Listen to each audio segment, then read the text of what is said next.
Today we're going to talk about solubility curves. There are three terms you have to know in order to interpret a solubility curve. First is saturated solution, unsaturated solution, and supersaturated solution. Those prefixes, un and super, are very much like the ones you've seen in the past. We'll get to those in a minute.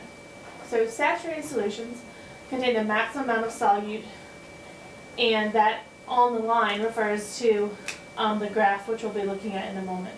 Solubility curve graphs show us these saturated points as temperature changes.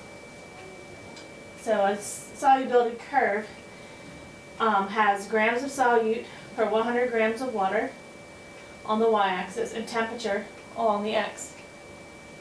And as the temperature changes, you can see that in this example, the solubility increases. So, for example, this is 5 grams, this is 10, 15. So at 30 degrees Celsius, there are approximately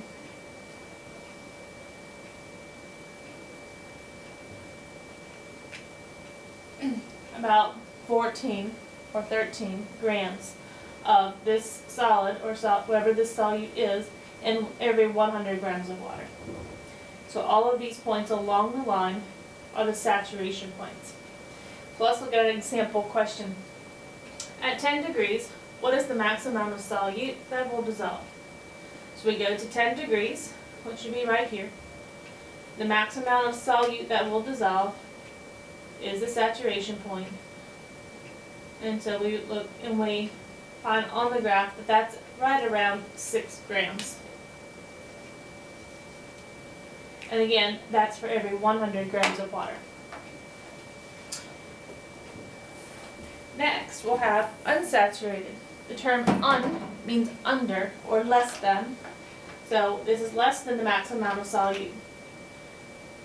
Our graph is the same as the one before. Temperature on the y, grams of solute in 100 grams of water on the y, and temperature on the x.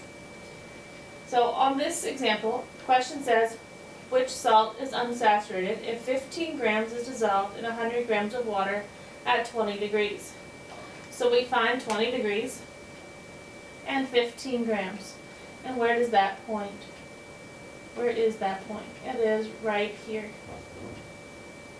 So at this point here, which solution is unsaturated? Again, the lines represent the saturation points. So all these points are the amounts of C that can dissolve, all these are amounts of B, and all these are the amounts of A. So since our point is here, the only one which is less or under the line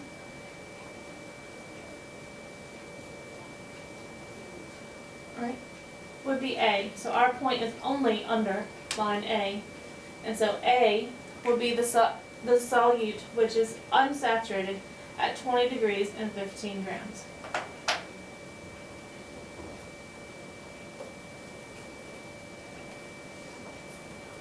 The third term is supersaturated. A supersaturated solution is more than the maximum amount. So how can you have more than the maximum amount? Well, you do that by increasing the temperature and then dropping it pretty quickly. It only remains that way for a very short period of time. It's a very unstable solution.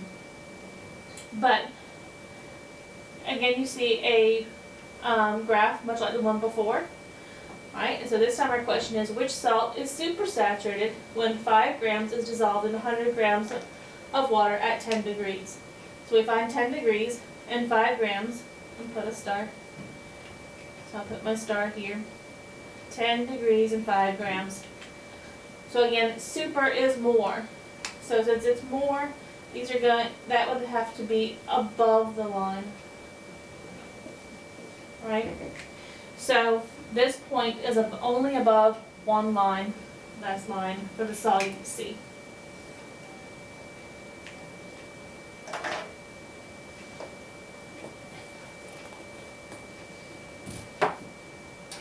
Next, I want you to take out the graph from your notes that I gave you in class today. So, excuse me, on that graph you will see a lot of different solutes. Some of them are solid and some of them are gas. The solids have straight lines, or connected lines rather, and the gases have dotted lines, and that key's on your chart as well. So I want you to take a moment and identify these three problems, which are also written in your notes, and identify them as saturated, unsaturated, or supersaturated. You can pause the video so that you can take a moment to look at those.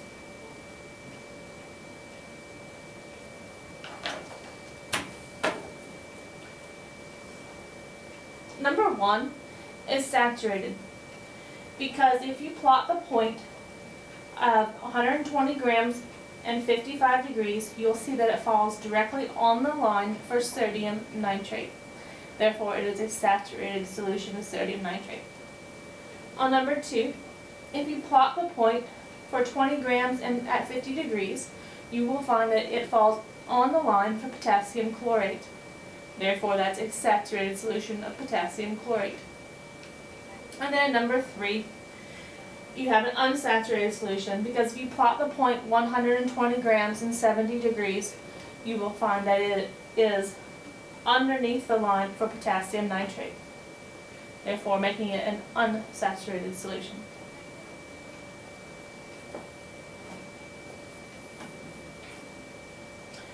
Other questions that we could ask. Well, how many grams of sodium chloride can dissolve in 100 grams of water at 30 degrees Celsius? So this question is really just like reading a graph, reading your solubility curve graph. The hard part is making sure you have the right line. And so since we're talking about sodium chloride, we'll make sure that you find the line which represents sodium chloride. The second question, how many grams of potassium iodide can dissolve in 200 grams of water at 10 degrees? This one's a little bit different than just reading the graph. You must first identify what the point is on the graph for 10 degrees and potassium iodide and how many grams that is. But please note that the y-axis says that is for 100 grams of water, and in this problem you have 200 grams of water. So take a moment and find the answers to those.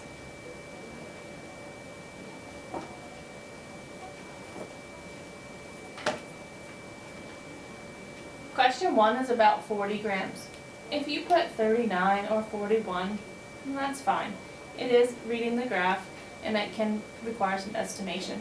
So a small range of answers will be allowed. Question 2. As I said, you must first find how many grams in 100 grams of water at 10 degrees for potassium iodide. When I looked at the graph, I saw about 138 grams. Again, if you went with 137 or 139, that is okay. Second step would be to think about the fact that if you double the amount of solvent, which is your water, you can double the amount of solute as well.